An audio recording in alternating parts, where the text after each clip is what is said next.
Hello everyone, स्वागत है आपका मेरे यूट्यूब चैनल पर। कैसे हैं आप सब? आई होप आप सब बहुत अच्छे होंगे और आपकी प्रिपरेशन भी बहुत अच्छी चल रही होगी। जैसा कि आप सभी को पता है, आज हमारे लाइब्रेरियन ग्रेड थर्ड के पेपर 2 का सिलेबस स्टार्ट होने जा रहा है और आज जो हमारी क्लास है वो होगी यूनिट 1 के टॉपिक 1 की क्लास। और इस क्लास में हम पढ़ने वाले हैं पूरा टॉपिक और उस टॉपिक का नाम है यूनिवर्स ऑफ नॉलेज। ठीक है, तो अपनी नोटबुक निकाल के और अपना हेडिंग लिखो, टॉपिक का नाम लिखो यूनिवर्स ऑफ नॉलेज। सबसे पहले हम बात करेंगे यूनिट 1 की।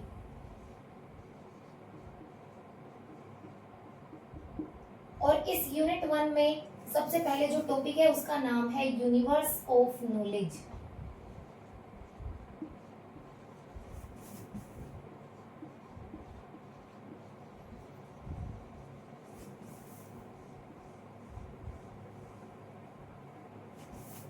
अब देखो, यूनिवर्स का मतलब होता है जगत और नॉलेज का मतलब होता है ज्ञान।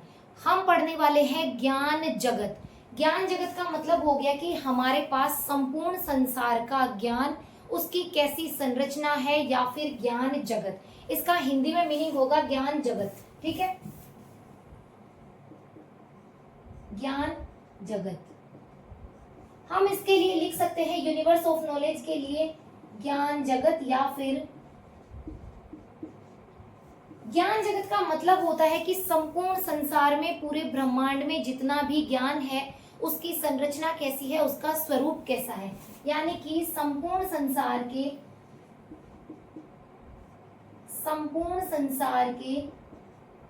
ज्ञान का स्वरूप, संपूर्ण संसार के ज्ञान का स्वरूप या फिर संरचना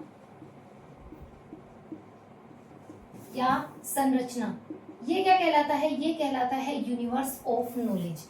अब इस यूनिवर्स ऑफ नॉलेज में बात करें कि यूनिवर्स का मतलब तो हो गया जगत, लेकिन नॉलेज का मतलब होता है ज्ञान। इस नॉलेज का स्ट्रक्चर कैसा होता है, इसकी हायरार्की कैसी होती है। हायरार्की का मतलब होता है संरचना, स्ट्रक्चर का मतलब भी होता है संरचना। तो इस टॉपिक में आगे बढ़ने से पहले मैं आपको ये बताऊंगी कि ये जो नॉलेज है इसकी हायरार्की कैसी होती है। तो हम बात करते हैं स्ट्रक्चर ऑफ नॉलेज की। तो एक टॉपिक डाल लेते हैं, हायरार्की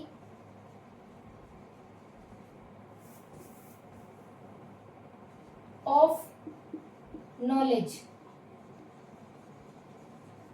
या फिर structure of knowledge. Structure of knowledge.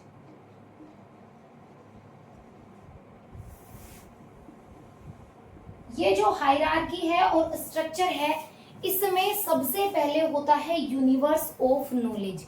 Universe of knowledge का मतलब है संपूर्ण संसार का ज्ञान। अब इसके ज्ञान को बांटा गया है विभिन्न विषयों में, विभिन्न विषय। और विषय को क्या बोलते हैं? विषय को बोलते हैं सब्जेक्ट। तो विभिन्न विषयों में बांटा गया है। उस सब्जेक्ट को ही हमारे लाइब्रेरी साइंस की भाषा में बोलते हैं क्लास या फिर मेन क्लास। ठीक है, क्लास का मतलब होता है वर्ग, उसे ही बोलते हैं क्लास, उसे ही बोलते हैं मेन क्लास। आपने ट्रिपल जो सीसी की बुक है, ये कोलन क्लासिफिकेशन, ये वाली बुक, ये बुक सभी ने देखी होगी सीसी की। ये है कोलन क्लासिफिकेशन, इसका 6th एडिशन रंगनाथन जी के द्वारा निकाली गई बुक है। और इसमें आपको यहाँ पे एक चीज दिखने वाली है और वो है मेन क्लास। ये जो क्लासेस है, तो मेन क्लास किसको बोलते हैं कि सब्जेक्ट कौन कौन से हैं उसमें, उसको। तो हायरार्की ऑफ नॉलेज में सबसे पहले हो गया यूनिवर्स ऑफ नॉलेज, उसके नीचे आता है सब्जेक्ट। सब्जेक्ट का मतलब हो गया विषय। उस विषय के बाद में आता है फैसेट और उसके बाद में आता है आइसोलेट। अब मैं आपको स्टार्टिंग से एक बात समझाती हूँ कि सबसे पहले इसकी हायरार्की बताऊं मैं। यूनिवर्स ऑफ नॉलेज को आप ऐसे लिख सकते हो, यूओके, यूनिवर्स ऑफ नॉलेज। उसके जस्ट नीचे एक बात लिखी है हमने और उसके बाद में एक बात आती है, वो है सब्जेक्ट। सब्जेक्ट को ही हम क्लास बोल सकते हैं, सब्जेक्ट को ही हम मेन क्लास बोल सकते हैं, इस सब्जेक्ट को ही हम डोमेन बोल सकते हैं, डिसिप्लिन बोल सकते हैं, स्ट्रीम बोल सकते हैं। उसके बाद में सब्जेक्ट के बाद में एक वर्ड आता है और उसका नाम है फैसेट, फैसेट। और उसके बाद में एक वर्ड आता है और इसको बोलते हैं आइसोलेट। क्या होगा? आइसोलेट। अब मैं आपको यहां से समझाना स्टार्ट करती हूँ आइसोलेट से। आइसोलेट एक वर्ड है और इसका नाम है एकल। इसको हिंदी में बोलते हैं एकल। ठीक है, बहुत सारे स्टूडेंट हैं जिनके बार बार कमेंट आ रहे हैं कि हिंदी में पढ़ाइएगा, इसलिए मैं बता देती हूँ। इसको कहते हैं एकल, इसको कहते हैं पक्ष। इस सब्जेक्ट को क्या कहते हैं? इसको कहते हैं विषय, और यूनिवर्स ऑफ नॉलेज को कहते हैं ज्ञान जगत।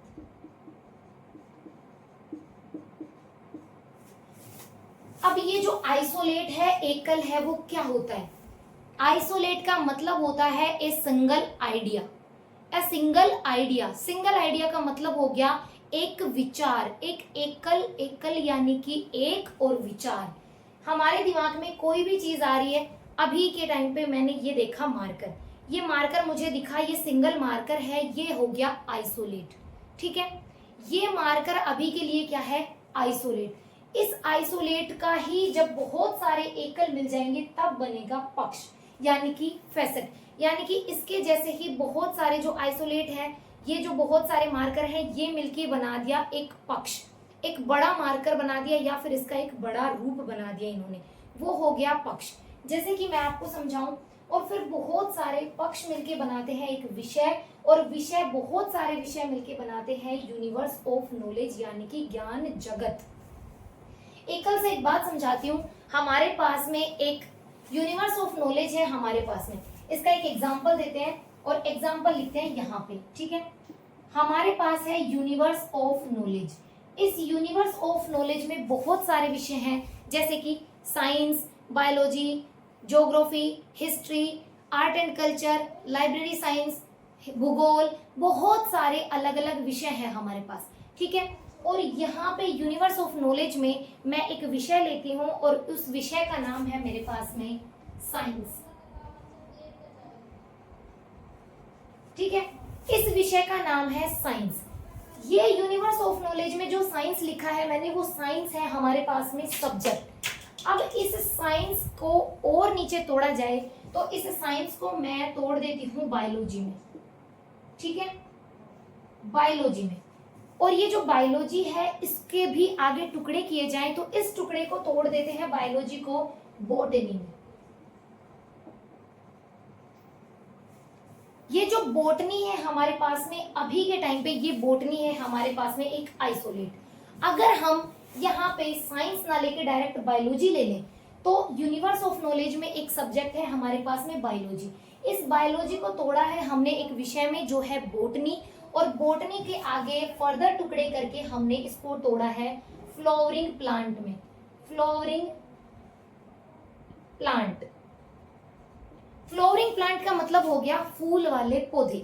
आप अभी रास्ते में जा रहे हो, आपने रास्ते में जाते जाते एक गुलाब का फूल देखा। ठीक है, आज का रक्षाबंधन है, आप सभी को पता है, आप अपनी बहन के लिए लेके जा रहे हो एक गुलाब। ठीक है, बहन के लिए ही लेके जा रहे हो, आप अपनी बहन के लिए गुलाब लेके जा रहे हो। आपने वो गुलाब का पौधा देखा कहीं पे लगा हुआ, वो जो गुलाब का पौधा है उसको देखते ही आपके माइंड में ये विचार आया कि मैं अपनी बहन के लिए ले जाना है मुझे। तो वो जो पौधा है, वो जो गुलाब का फूल है, वो क्या है? वो है एक आइसोलेट, यानी कि एकल है वो, सिर्फ उसका वहां पे कोई भी बहुत सारे समूह नहीं है। वो हो गया गुलाब आपके पास एकल, यानी कि आइसोलेट। अब आपको पता है कि वो जो गुलाब है वो किसके अंतर्गत आता है? तो वो आता है एक पुष्प के अंतर्गत, एक पादप के अंतर्गत, एक पेड़ के अंतर्गत। पादप का जो अध्ययन किया जाता है वो किसमें किया जाता है? बॉटनी में। किसमें? बॉटनी में। तो जो बॉटनी है वो हो गया उसका फेसेट, यानी कि बहुत सारे पादप। गुलाब का फूल है, आपकी बहन को बहुत सारे फूल पसंद है, इसलिए आप गुलाब का भी लेके आए, सूरजमुखी का भी लेके आए, गेंदे का भी लेके आए, बहुत सारे अलग अलग फूल लेके आए। वो सारे फूल एक सिंगल आइसोलेट थे। उन आइसोलेट को जोड़ के और एक हमने बुके तैयार किया, वो है फेसेट। वो जो बुके था वो फेसेट था, और वो जो फेसेट है, वो बुके है, वो बहुत सारे फूल है, वो किसके अंतर्गत हम उसका अध्ययन करेंगे?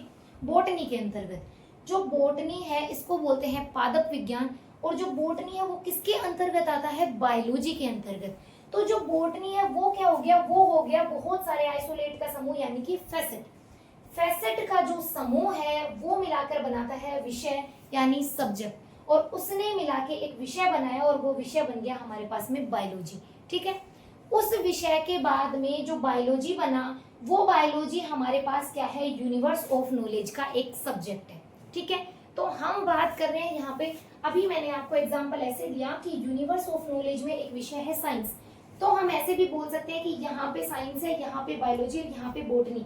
यानी कि जो बहुत सारे आपके सामने ये पेड़ पौधे सामने लग रहे हैं, जैसे कि हमारे आसपास जितने भी पेड़ पौधे हैं वो देखा आपने, एक दिन आपने एक सहतूत का पेड़ देखा और उसको देखते ही आपके दिमाग में विचार आया कि ये सहतूत का पेड़ किसके अंतर्गत जाएगा, बॉटनी के अंतर्गत। तो यानी कि वो आपके पास एकल है, फिर उससे मिलाकर बनेंगे फैसेट, और उसको मिलाकर बनेगा सब्जेक्ट, और सब्जेक्ट बहुत सारे सब्जेक्ट मिलके बनेंगे यूनिवर्स ऑफ नॉलेज। अब ये सारी चीजें बताने का मेरा मकसद ये है, यूनिवर्स ऑफ नॉलेज टॉपिक से बहुत सारे क्वेश्चन पूछे जाते हैं लाइब्रेरियन ग्रेड 3 में, और एकदम सिंपल सिंपल से सवाल पूछे जाते हैं। ऐसे आप क्वेश्चन आएगा कि यूनिवर्स ऑफ नॉलेज के डिसेंडिंग ऑर्डर को बताइए। ठीक है, यूनिवर्स ऑफ नॉलेज के डिसेंडिंग ऑर्डर को बताइए, यानी कि ज्ञान जगत के घटते क्रम को डिफाइन कीजिए। अब उसमें आपको ऐसे दिया मिलेगा, ये सारी चीजें हैं, ये सारी चीजें आप लोगों ने लिख ली होंगी, तो आप इसको पॉज करके लिख लेना वीडियो को। मैं आपको एक चीज बताने वाली हूँ यहाँ पे, ठीक है, यहाँ पे देने वाली हूँ मैं आपको एक एग्जाम्पल।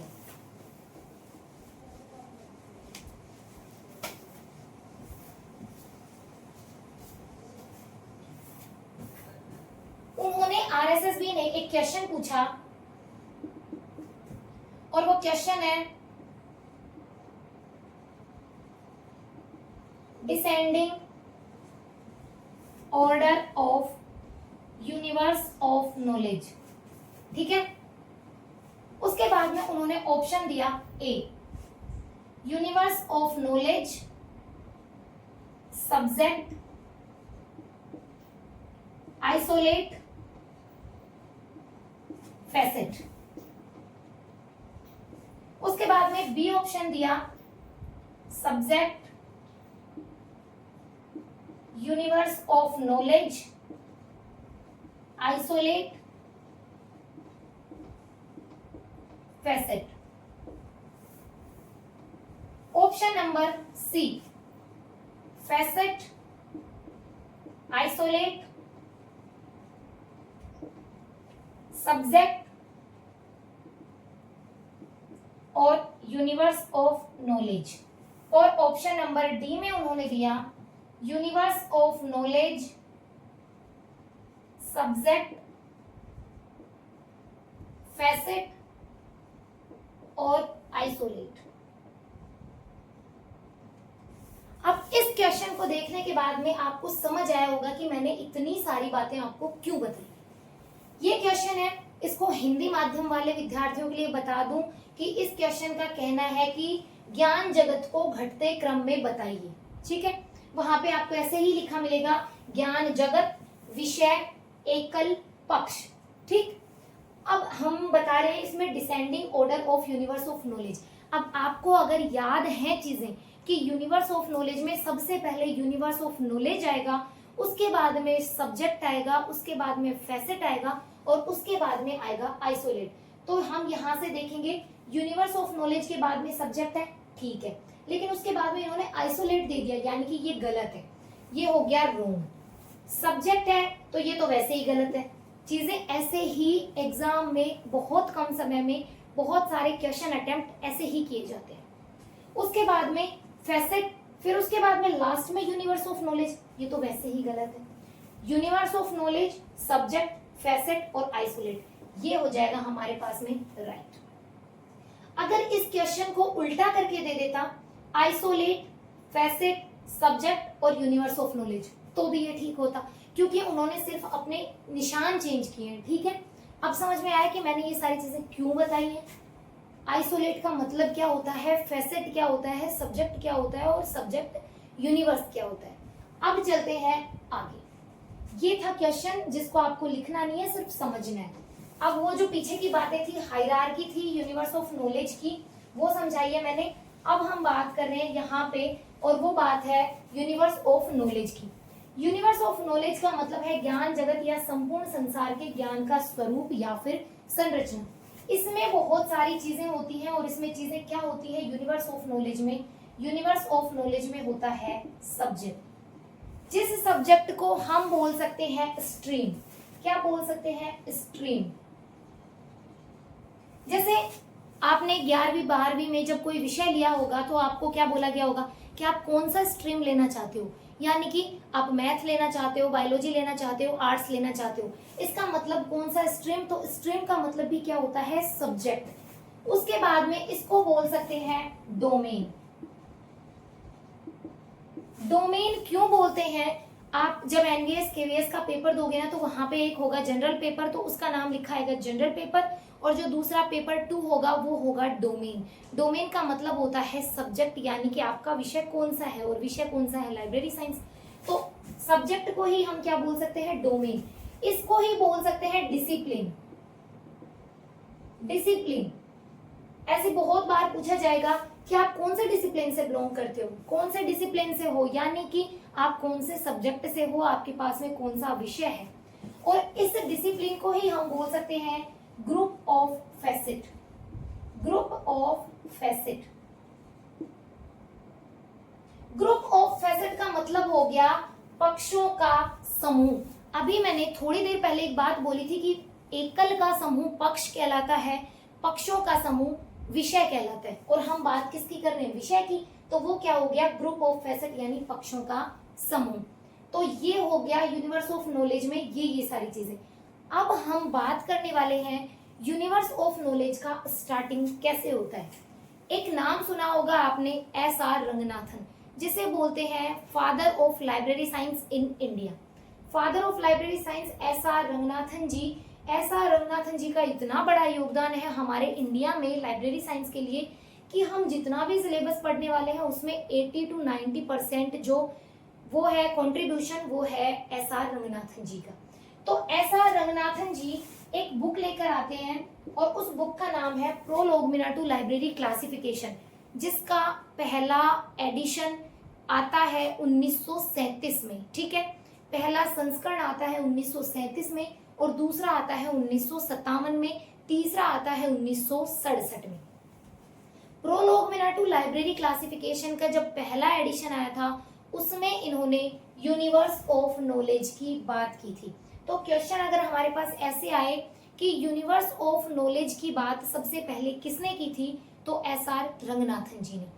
SR रंगनाथन ने यूनिवर्स ऑफ नॉलेज की बात कौन सी पुस्तक में की थी? प्रोलोगमिना टू लाइब्रेरी क्लासिफिकेशन में। क्वेश्चन अगर ऐसे पूछा जाए कि प्रोलोगमिना टू लाइब्रेरी क्लासिफिकेशन का पहला एडिशन कब आया था? 1937 में। दूसरा एडिशन कब आया था? 1957 में। और तीसरा कब आया था? 1967 में। तो ये बात लिखवाती हूं मैं पहले। सर्वप्रथम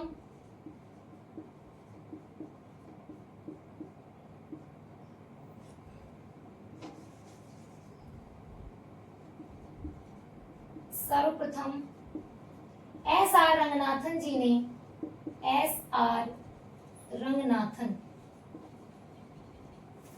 ने अपनी पुस्तक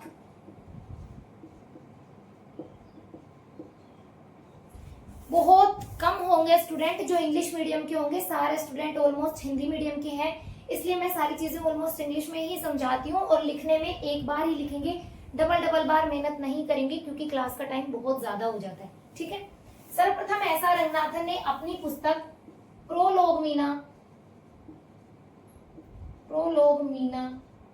टू लाइब्रेरी क्लासिफिकेशन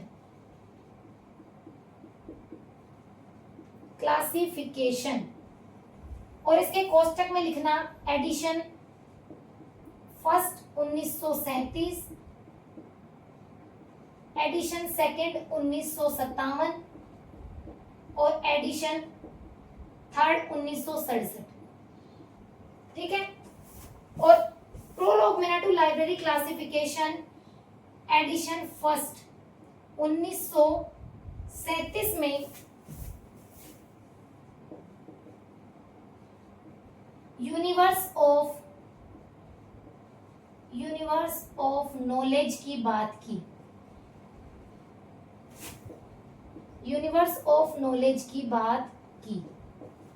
ये बात लिखनी है इसमें कि सर्वप्रथम एस आर रंगनाथन ने अपनी पुस्तक प्रोलोमिना टू लाइब्रेरी क्लासिफिकेशन के एडिशन फर्स्ट में यूनिवर्स ऑफ नॉलेज की बात की। ठीक है, इसका जो फर्स्ट एडिशन है वो आया था 1937 में, सेकंड आया था 1957 में और थर्ड आया था 1967 में। उसके बाद में चलते हैं हम, यहां तक हो गया। उसके बाद में चलते हैं कि जो ऐसा रंगनाथन थे, इन्होंने यूनिवर्स ऑफ नॉलेज को यानी कि ज्ञान जगत को वट वृक्ष के समान बताया है, बरगद के पेड़ के समान बताया है, बेनियन ट्री के समान बताया है। ठीक है, मैं आपको एक बात बताती हूँ, ये तो लिख लिया होगा आप लोगों ने। तो अब अगला पेज निकाल के लिखो।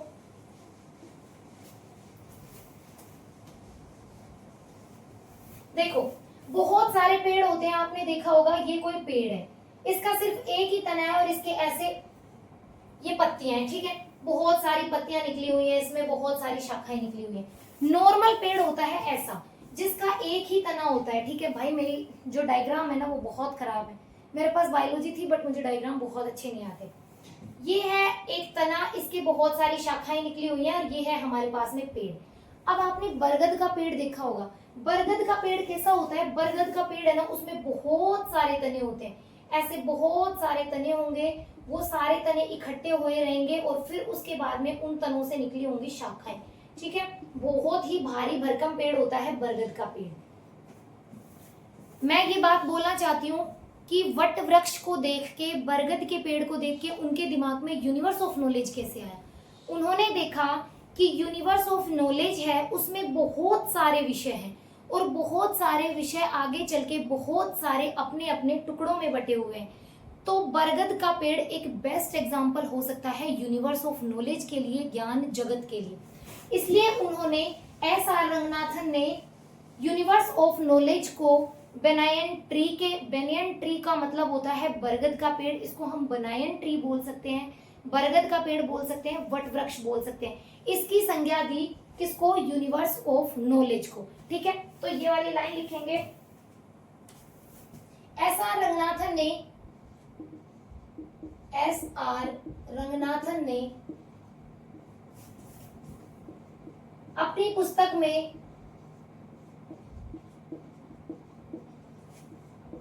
पुस्तक में यूनिवर्स ऑफ नॉलेज, अब समझ जाओगे ना, यूओके का मतलब है यूनिवर्स ऑफ नॉलेज, या फिर ऐसे लिख लो ज्ञान जगत। अपनी पुस्तक में ज्ञान जगत को बेनियन ट्री, जिसको कहते हैं वट वृक्ष और जिसी को कहते हैं बरगद का पेड़, बरगद का पेड़ की संज्ञा दी। ठीक है, यूनिवर्स ऑफ नॉलेज को, अब क्वेश्चन आपसे आरएसएस भी ऐसे पूछेगा कि यूनिवर्स ऑफ नॉलेज को बरगद के पेड़ की संज्ञा किसने दी या फिर बरगद का पेड़ किसने बोला? तो वो किसने बोला? एस आर रंगनाथन ने। अब अगर ये पूछ ले कि कौन सी पुस्तक में बोला, तो इन्होंने अपनी उसी पुस्तक में बोला, प्रोलोमिना टू लाइब्रेरी क्लासिफिकेशन में। इंग्लिश मीडियम वाले स्टूडेंट्स के लिए क्वेश्चन ऐसे आएगा कि यूनिवर्स ऑफ नॉलेज को बेनियन ट्री किसने कहा? Who said banyan tree of universe of knowledge? ठीक है, तो वो कौन हो जाएंगे? वो हो जाएंगे एस आर रंगनाथन जी। ये इन्होंने जो बोला है वो क्वेश्चन बहुत बार पूछा गया है, हर एग्जाम का पीवाईक्यू उठा के देख लीजिएगा, आपको ये चीज जरूर मिलेगी। ठीक है, तो यूनिवर्स ऑफ जो नॉलेज है, यूनिवर्स ऑफ नॉलेज को बोला है क्या? Banyan tree. उसके बाद में यूनिवर्स ऑफ नॉलेज को ही एस आर रंगनाथन ने बोला है सब्जेक्ट यूनिवर्स। सब्जेक्ट यूनिवर्स का मतलब होता है विषय जगत। यूनिवर्स ऑफ नॉलेज का मतलब है ज्ञान जगत और सब्जेक्ट यूनिवर्स का मतलब है विषय जगत। विषय जगत की संज्ञा भी यूनिवर्स ऑफ नॉलेज को किसने दी थी?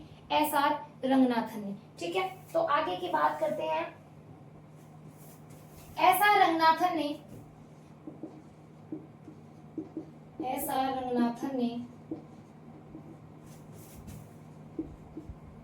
ज्ञान जगत को ज्ञान जगत यानी कि यूनिवर्स ऑफ नॉलेज को सब्जेक्ट यूनिवर्स कहा।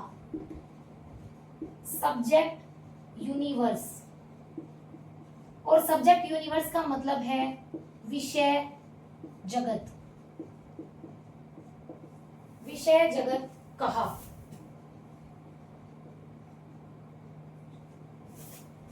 और इस सब्जेक्ट यूनिवर्स के लिए इन्होंने एक टर्म यूज किया, वो टर्म आपको याद ही रखना है। एक फ्रेज यूज किया गया और उस फ्रेज को कहते हैं सब्जेक्ट यूनिवर्स के लिए इन्होंने एक टर्म यूज किया, यहीं पे लिख देते हैं, और उस सब्जेक्ट यूनिवर्स को बोला organised structure of knowledge. Organised structure of knowledge यानी कि ज्ञान का सुसंगठित स्वरूप। हिंदी में भी लिख दूं, ज्ञान का सुसंगठित स्वरूप।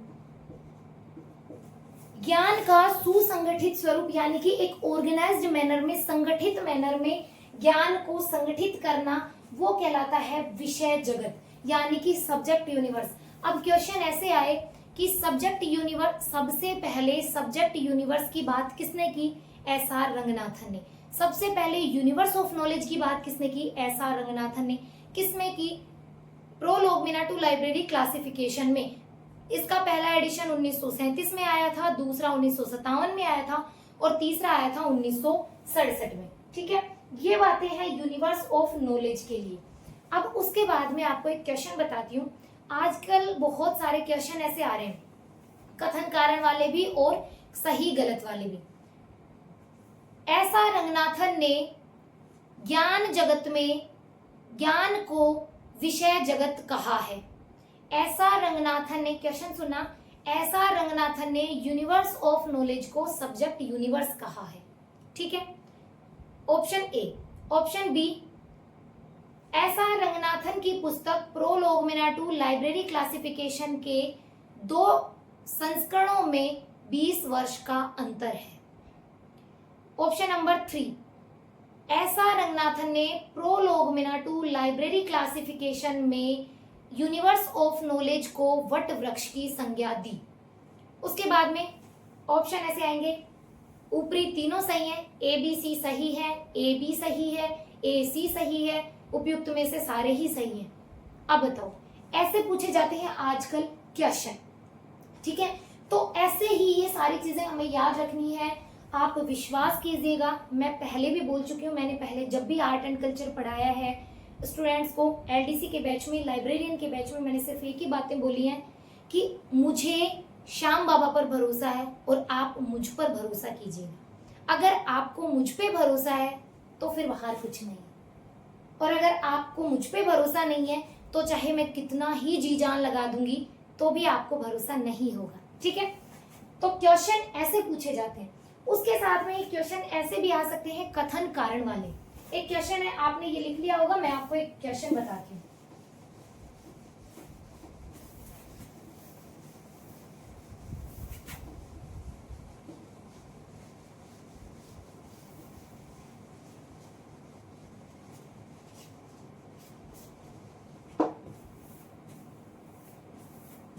एक कथन है, ये क्वेश्चन है, ज्ञान जगत में सभी विषय, ज्ञान जगत में सभी विषयों को शामिल किया गया है।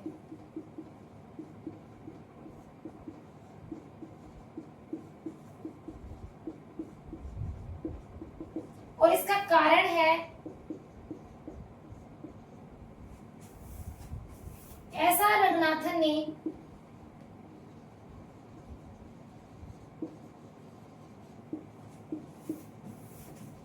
यूनिवर्स ऑफ नॉलेज को ही सब्जेक्ट यूनिवर्स माना है। हिंदी में लिख देती हूं, आप लोगों को समझ में नहीं आएगा। ऐसा रंगनाथन ने ज्ञान जगत को ही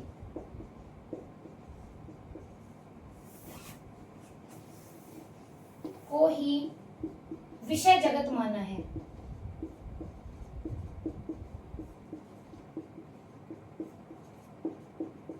उसके बाद में इसके ऑप्शन है विकल्प, वो समझ गए हो गया। कथन सही है, कारण गलत है।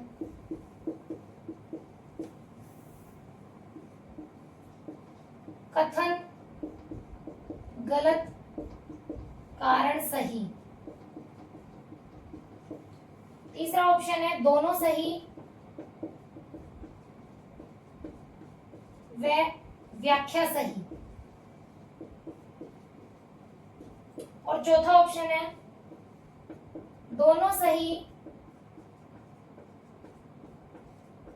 व व्याख्या गलत। ये मैंने शॉर्ट फॉर्म में लिखा है। आप सभी लोग एग्जाम देते हो तो आपको पता है कि आजकल आरएसएस भी कैसे क्वेश्चन पूछ रहा है, ठीक है। अब ये क्वेश्चन देखो आप। कथन है ज्ञान जगत में सभी विषयों को शामिल किया गया है और इसका कारण है ऐसा रंगनाथन ने ज्ञान जगत को ही विषय जगत माना है। अब इनको क्वेश्चन को सोल्व कैसे करना है, हमें जब कारण को पता चल जाता है, पहले तो हम ये देखेंगे कि दोनों बातें सही है या गलत। ज्ञान जगत में सभी विषय शामिल किए गए हैं, ये सही बात है, क्योंकि ज्ञान जगत ही संपूर्ण संसार का, संपूर्ण ब्रह्मांड के विषयों का ज्ञान है, तो ये बात है सही। दूसरा कारण है रंगनाथन जी ने ज्ञान जगत को ही विषय जगत माना है, यानी कि रंगनाथन ने यूनिवर्स ऑफ नॉलेज को ही सब्जेक्ट यूनिवर्स कहा है, सही बात है।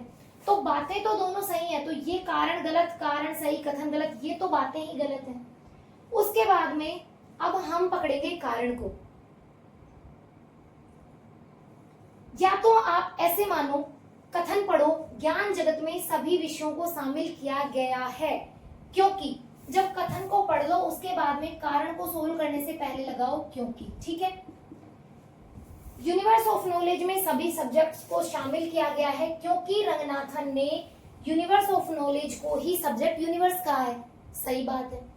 अगर आप क्योंकि नहीं लगाते हो तो आप ऐसे पढ़ो, ऐसा रंगनाथन ने ज्ञान जगत को ही विषय जगत माना है, इसलिए ज्ञान जगत में सभी विषयों को शामिल किया गया है। कारण पढ़ने के बाद में जब कथन पढ़ रहे हो तब तो लगाओ इसलिए। अगर आप पहले कथन पढ़ रहे हो और कारण में देख रहे हो तो लगाओ क्योंकि। दोनों ही बातों से अगर उत्तर आ रहा है इसका मतलब व्याख्या सही है, यानी कि ऑप्शन नंबर 3 करेक्ट है। ज्ञान जगत में सभी विषयों को शामिल किया गया है क्योंकि रंगनाथन जी ने ज्ञान जगत को ही विषय जगत बोला है, ठीक है, समझ गए। अब चलते हैं नेक्स्ट बात पे। अब यूनिवर्स ऑफ नॉलेज में कुछ टर्म्स हैं, उनको देखते हैं। मुझे जितनी भी चीजें मैं पढ़ाऊंगी, जो भी स्टूडेंट मेरे साथ काम कर रहे हैं, पढ़ रहे हैं विश्वास के साथ, उन्हें अगले दिन वो डेटा पूरा याद होना चाहिए, कैसे भी करके। उसके बाद में एक टर्म है और इसका नाम है एपिस्टेमोलॉजी। एपिस्टेमोलॉजी, और एपिस्टेमोलॉजी को हिंदी में बोलते हैं ज्ञान मीमांसा, ठीक है। और ये हिंदी वाले जो शब्द है ना, ये कहीं नहीं पूछे जाएंगे, आप इंग्लिश में ही चीजों को याद रखोगे। मैं काम करूंगी आपके साथ तो मैं आधी से ज्यादा चीजें इंग्लिश में बताऊंगी आपको, क्योंकि इंग्लिश ज्यादा इंपॉर्टेंट है एग्जाम के पॉइंट ऑफ व्यू से, इंग्लिश ही याद करनी है। और एपिस्टेमोलॉजी का मतलब होता है एक ऐसी ब्रांच जो स्टडी करती हो नॉलेज के बारे में। आपको एक बात बताती हूँ, किसी भी वर्ड के पीछे लॉजी वर्ड जुड़ता है, तो लॉजी का मतलब है स्टडी करना। लॉजी का मतलब क्या है? स्टडी करना, यानी कि स्टडी मतलब अध्ययन करना।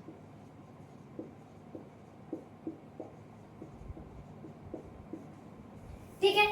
और एपिस्टेमोलॉजी का मतलब है ज्ञान, नॉलेज। जो एपिस्टीम है ना, ये बना है एपिस्टीम प्लस लॉजी, एपिस्टीम प्लस एपिस्टेमोलॉजी। और एपिस्टेम का मतलब होता है सब्जेक्ट। इसका मतलब क्या होता है? सब्जेक्ट। सब्जेक्ट का मतलब विषय। इसका मतलब सॉरी सब्जेक्ट नहीं, नॉलेज। विषय तो एक अलग बात हो जाएगी, नॉलेज। एपिस्टेम का जो मतलब होता है वो होता है नॉलेज। नॉलेज यानी कि ज्ञान। तो हम ऐसे बोल सकते हैं एपिस्टेमोलॉजी का मतलब है कि ज्ञान का अध्ययन करना। ठीक है, ज्ञान का अध्ययन करना। हम कोई ऐसे पूछे कि नॉलेज का पर्यायवाची बताओ, तो नॉलेज का पर्यायवाची हम एपिस्टेम भी बता सकते हैं। ठीक है, तो एपिस्टेमोलॉजी का मतलब क्या हो गया? A branch that study about knowledge. A branch that study about knowledge.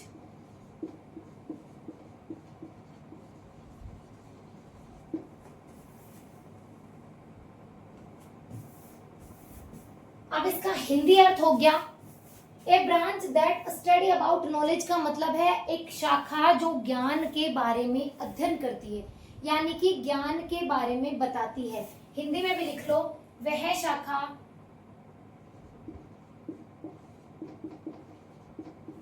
जो ज्ञान के बारे में अध्ययन करती है।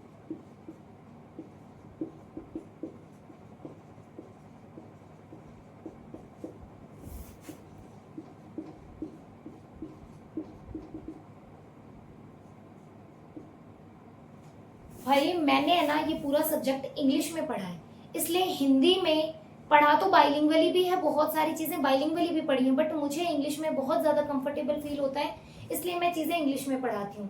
बाकी धीरे धीरे आप लोगों को भी रूटीन हो जाएगा और मुझे भी आप लोगों के साथ काम करने में हिंदी पढ़ाने की आदत हो जाएगी, इसलिए थोड़ा सा कॉम्प्रोमाइज करिएगा। ठीक है, इंग्लिश में मैं बोल दूं, मैं समझाती दोनों में हूँ, बट लिखने में बहुत ऐसे दो दो चीजें हो जाती हैं, इसलिए नहीं लिखती हूँ। ठीक है, तो एपिस्टेमोलॉजी का मतलब हो गया वह शाखा जो ज्ञान का अध्ययन करती है। ज्ञान का अध्ययन मतलब ऐसा ज्ञान जो अभी एग्जिस्टेंस ही नहीं करता, अस्तित्व में ही नहीं है, वैसा ज्ञान। और जो चीज अस्तित्व में नहीं होती उसका अध्ययन किया जाता है फिलोसॉफी में। फिलोसॉफी का मतलब होता है दर्शन शास्त्र, मतलब हवा में बात करना, काल्पनिक चीजें। जैसे अभी आप सोचो कि मैं अभी ये बात बोलूं आपको कि पहले जब ये बने होंगे हेलीकॉप्टर वगैरह, एरोप्लेन वगैरह, तब किसी इंसान ने ऐसे बोला होगा कि कुछ दिनों में ऐसी चीज आने वाली है जिसमें बैठ के इंसान आकाश में उड़ के जाएगा। तो लोगों ने क्या सोचा होगा? फालतू की बात कर रहा है, हवा में बात कर रहा है। इसका मतलब क्या कि जो चीज अभी एग्जिस्ट ही नहीं करती, हवा में बातें करना, वो सारी चीजें आती हैं फिलोसॉफी के अंतर्गत। और अभी मैं ये बोलूं कि थोड़े दिनों में ऐसा होगा कि इंसान, जो हम मनुष्य है, वो भी ऐसी मशीनें आ जाएंगी कि वो खुद हवा में उड़ के जाएगा, तो यकीन नहीं होगा।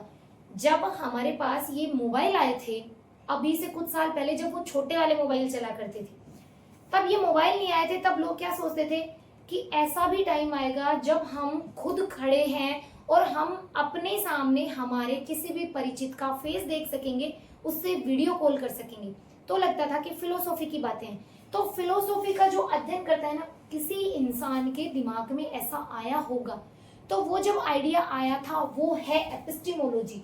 वो उस ज्ञान के बारे में अध्ययन करता है जो ज्ञान अस्तित्व में था ही नहीं, यानी कि ये ब्रांच है किसका? फिलोसॉफी का। तो इसके बारे में ये लिख सकते हैं, branch of philosophy, branch of philosophy. और इसका मतलब हो गया दर्शन शास्त्र की शाखा, दर्शन शास्त्र की शाखा।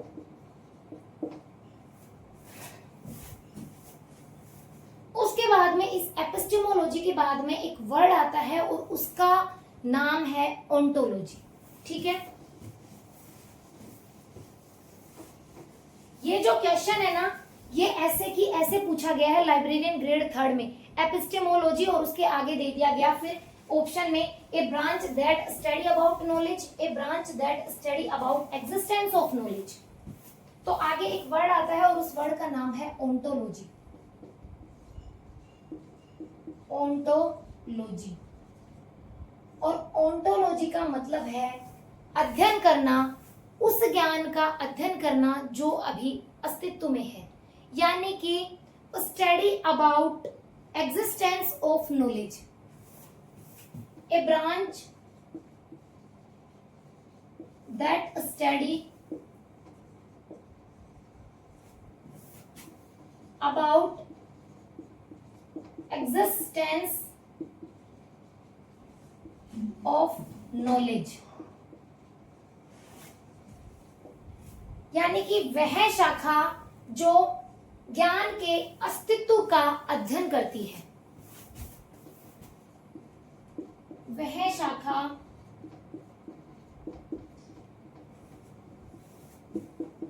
जो ज्ञान के अस्तित्व का अध्ययन करती है।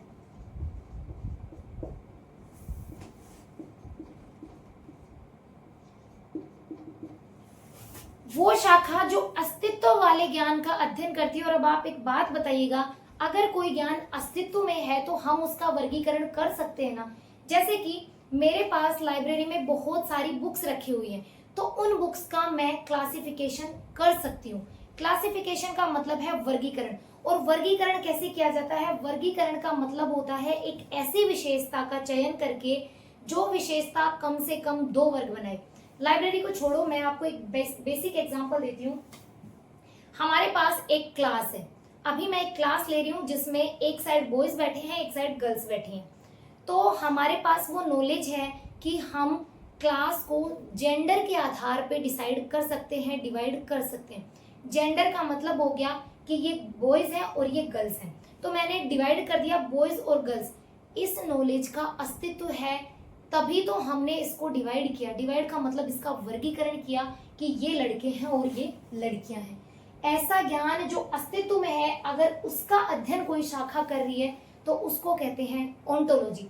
जब वो अध्ययन कर रही है तो इसका मतलब वो क्लासिफिकेशन भी करेगा, वर्गीकरण भी करेगा। यानी कि इसको हम ऐसे बोल सकते हैं, classification of existing knowledge, classification of existing knowledge. और इसका हिंदी अस्तित्ववादी ज्ञान का वर्गीकरण।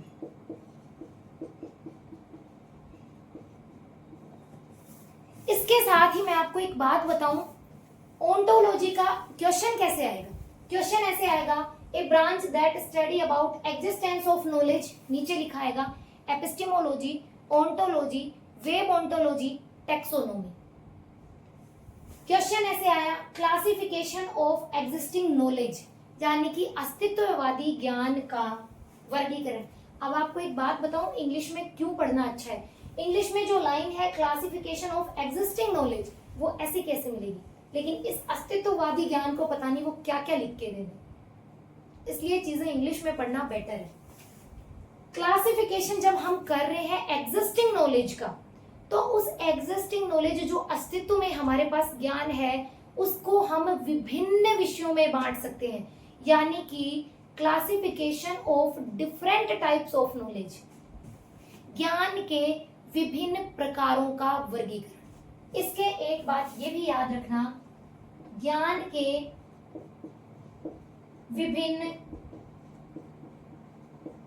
प्रकारों का वर्गीकरण।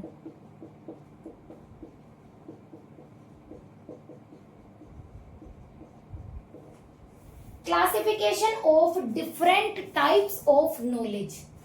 डिफरेंट टाइप्स कैसे हुए कि हमारे पास एक ज्ञान है जो अस्तित्व में है, मैं उसका अलग तरीके से क्लासिफिकेशन कर सकती हूँ, आप उसको अलग वे में ले जा सकते हो। मैंने एक क्लास को बांटा बॉयज और गर्ल्स के आधार पे। आप बोलोगे नहीं मैं तो ऐसे विभाजित नहीं करूंगा, मैं तो ऐसे करूंगा 20 साल से कम उम्र के कौन कौन है और 20 साल से ज्यादा उम्र के कौन कौन है। तो इसका मतलब ओंटोलॉजी बोलती है कि जो ज्ञान अस्तित्व में है उसका वर्गीकरण विभिन्न प्रकार से किया जा सकता है। ठीक है, अब उसके बाद में ओंटोलॉजी से रिलेटेड एक टर्म आती है और उस टर्म का नाम है वेब ओंटोलॉजी। अब अगला चलते हैं वेब ओंटोलॉजी। ये जो ओंटोलॉजी है ना, इसका क्वेश्चन इतनी बार पूछा गया है, इतने पीवाईक्यू में पूछा गया है कि पूछो ही मत। उसके बाद में एक टर्म है और उस टर्म का नाम है web ontology. Web ontology. Web ontology का मतलब हो गया, वेब का मतलब तो आप सभी जानते हो, वेब का मतलब होता है इंटरनेट बेस्ड। यानी कि अभी जो हम काम करते हैं, हम कंप्यूटर पे जब काम करते हैं तो हम ऐसे बोलते हैं ना वेब पेज, यानी कि जो हमारे पास में ऑनलाइन डेटा का काम होता है। तो वेब ओंटोलॉजी क्या करेगी? अब वेब ओंटोलॉजी भी स्टडी ही करेगा एग्जिस्टिंग नॉलेज का, लेकिन ये करेगा इंटरनेट बेस्ड डॉक्यूमेंट्स का। A branch that study about internet based documents या फिर वेब बेस्ड डॉक्यूमेंट्स, यानी कि स्टडी अबाउट, स्टडी या फिर क्लासिफिकेशन ऑफ इंटरनेट या फिर वेब बेस्ड डॉक्यूमेंट्स। और डॉक्यूमेंट्स में आ जाते हैं फाइल्स, डॉक्यूमेंट्स में आ जाते हैं सिर्फ डॉक्यूमेंट, लेकिन अगर हम यहाँ पे फाइल्स लिख दें तो फाइल्स में आ जाएंगे ऑडियो वीडियो सारे, ठीक है। ऑडियो फाइल्स भी है, कोई वीडियो है तो वो। अध्ययन करना या फिर वर्गीकरण करना इंटरनेट या फिर वेब बेस्ड डॉक्यूमेंट्स का, वो कहलाता है वेब ओंटोलॉजी। क्या कहलाता है? Web ontology. अगर क्वेश्चन में ऐसे आए इंटरनेट बेस्ड डॉक्यूमेंट्स का या फिर वेब आधारित डॉक्यूमेंट्स को हिंदी में क्या बोल सकते हैं? दस्तावेज। वेब आधारित दस्तावेजों का वर्गीकरण करना क्या कहलाता है?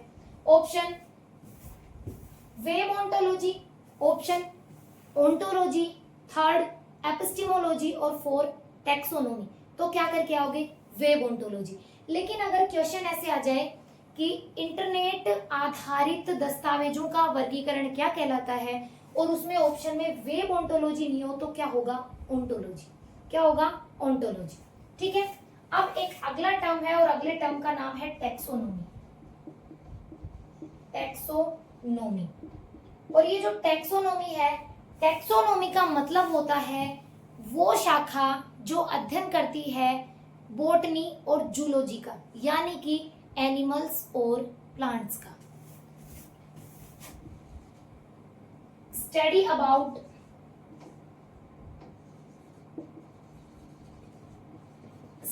About knowledge of animals and plants, या फिर इसके ऑप्शन नीचे लिख लेना जूलॉजी एंड बॉटनी। यानी कि अगर ऐसे क्वेश्चन आए पादप और जीव जंतु के ज्ञान का अध्ययन करने वाली शाखा क्या कहलाती है? तो वो कहलाएगी टैक्सोनॉमी। क्या कहलाएगी? टैक्सोनॉमी। ये है यूनिवर्स ऑफ नॉलेज के कुछ वो टर्म्स जो हमें याद करने ही है। इसके बाद में अब जो आएगा वो आएगा यूनिवर्स ऑफ नॉलेज की डेफिनेशंस। यूनिवर्स ऑफ नॉलेज की डेफिनेशंस कौन कौन सी हैं? वो डेफिनेशन भी बहुत ज्यादा है, ठीक है। एक क्लास पूरी डेफिनेशन की होने वाली है। तो ये है ये वाली चीजें। अब मैं डेफिनेशन भी करवा दूं आपको, लेकिन डेफिनेशन की क्लास लेंगे तो बहुत लंबी हो जाएगी क्लास, ठीक है। तो इसके बारे में मैं आपको एक क्वेश्चन बता देती हूँ अभी।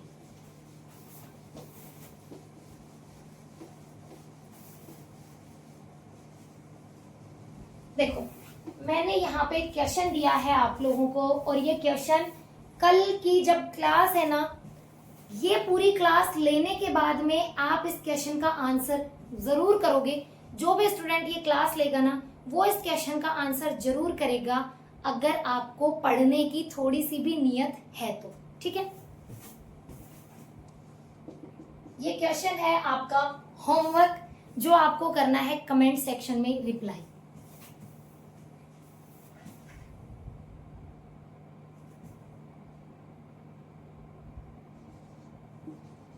a branch that study about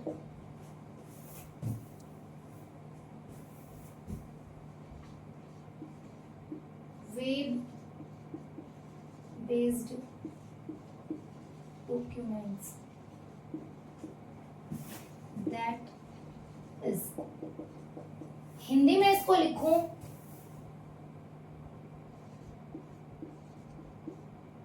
web आधारित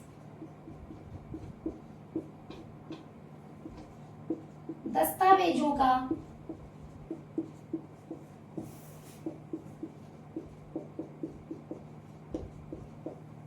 वर्गीकरण करने वाली शाखा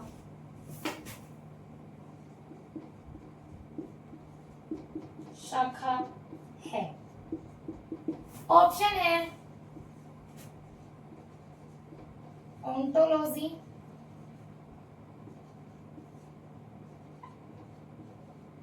वेब ओंटोलॉजी,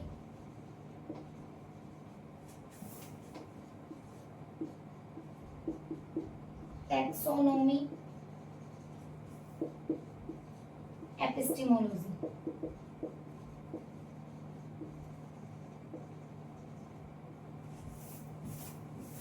और आपको अपनी अपनी नोटबुक को बंद करके सारी चीजें दिमाग में याद करते हुए इस क्वेश्चन का रिप्लाई करना है।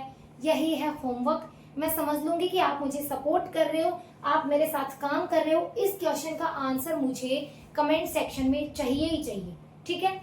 ये है हमारी आज की क्लास जो है यूनिवर्स ऑफ नॉलेज की। कल हम बात करने वाले हैं यूनिवर्स ऑफ नॉलेज की डेफिनेशंस की। उसके आगे फिर बहुत सारा डेटा है हमारे पास में, उसको हम कंटिन्यू करेंगे। एक तो आज की क्लास आपको कैसी लगी, उस क्लास के लिए एक प्यारा सा कमेंट करेंगे और अपने दोस्तों को शेयर भी करेंगे क्लास को। साथ में इस क्वेश्चन का आंसर जरूर करेंगे, ठीक है। अब हम मिलते हैं नेक्स्ट क्लास में और अपनी प्रिपरेशन बहुत अच्छे से करते हुए। ये जो क्लास मैंने आज ली है, कल मुझे ये क्लास आपकी बहुत अच्छे से कवर चाहिए, क्योंकि जब कल मैं पढ़ाऊंगी तो पीछे का डेटा मैं कुछ भी पूछ सकती हूँ, ठीक है। और अब हम मिलते हैं नेक्स्ट क्लास में। तब तक के लिए सभी को जय श्री श्याम, राधे राधे।